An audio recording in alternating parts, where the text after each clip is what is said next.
ፓፍ ዳዲ ከቀድሞ ፍቅረኛው ጋር ግንኙነት ያለውን ራፐር ለመግደል ማሴሩ በፍርድ ቤት ተደርሶበታል። አሜሪካዊው ራፐር ሾም ኮብስ ዲዲ ከቀድሞ ፍቅረኛው ግንኙነት ያለውን ራፐር ኪድ ኩዲን ለመግደል በማሴር የቀድሞ ረዳቱን አፍኖ መውሰዱን ከሰሞኑ በነበረ ችሎት አሰምቷል። የዲዲ የቀድሞ ሰራተኛው በሰጠችው ምስክርነት ባላንጣይ ነው ያለውን ራፐሩን ለመግደል ቤቱን ሰብሮ ገብቷልም ብላለች። ከ10 ዓመታት በላይ ለራፐር ዲዲ የሰራችው ካፕሪኮርን ክላርክ ዲዲና አንድ የጥበቃ ሰራተኛ በአውሮፓውያኑ 2011 ወደ ቤቷ መጥተው ወደ ኪድ ኩዲ ቤት አብራቸው እንድትሄድ እንዳስገዷት ገልጻለች። ኪድ ኩዲ ለመግደል ወደ ቤቱ ሊሄድ ስለሆነ ልብስሽን ልበሽ ሲል በወቅቱ ዲዲ እንዳዘዛት ካፕሪኮርን ለፍርድ ቤቱ ገልጻለች።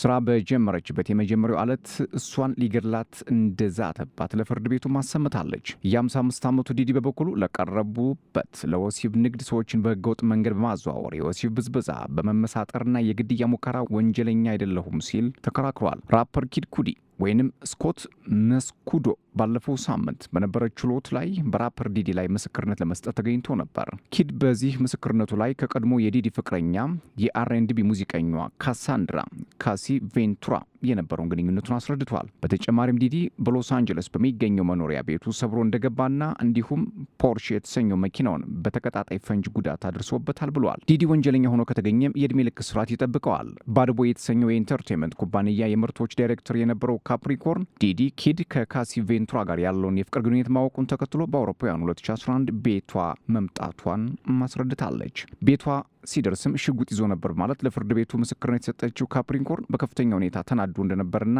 ኪድን እንገለዋለን በማለት ሲዝት ነበር ብላለች። ኪድ ቤት ሲደርሱም ዲዲና የጥበቃ ሰራተኛ ወደ ውስጥ ሲገቡ ግለሰቧ ለካሲ ደውላ እየሆነ ስላለው ነገር መናገሯን ጠቅሳለች። ስልክ ስተወራ ያገኛት ዲዲን በጣም እንደተናደደ የገለጸችው ካፕሪኮርን ኪድ ወደ ቤቱ ሲመለስም በፍጥነት መውጣታቸውን ለፍርድ ቤቱ አስረድታለች።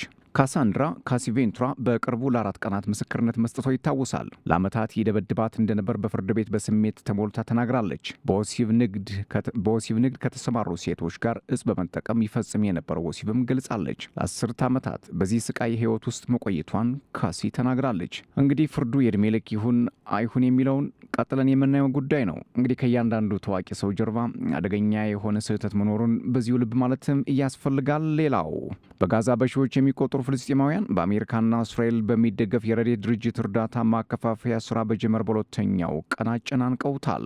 ተንቀሳቃሽ ምስሎች በደቡባዊ ራፋ የተሰበሰበ ህዝብ የጋዛ ሁማኒታሪያን ፋውንዴሽን ቅጥር ግቢን ጥሰው በወደቀ አጥር ሲርመሰመሱ አሳይተዋል። እንግዲህ ይሄ ነው ህይወት።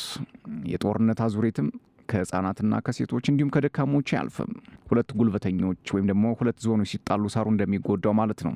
ረድኤት ድርጅቱ እንዳለው እርዳታ ለማግኘት የመጡ ሰዎች ብዛት ያላቸው በመሆናቸው የቡድኑ አባላት ለቅጽበት ወደ ኋላ አፈግፍገው ነበር።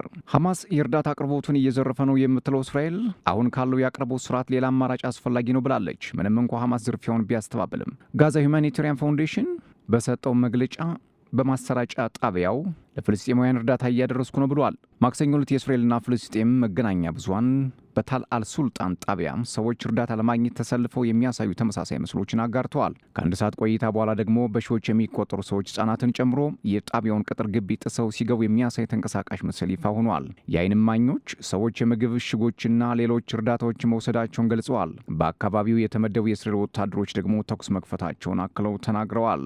ሁኔታው በጣም ከባድ ነበር።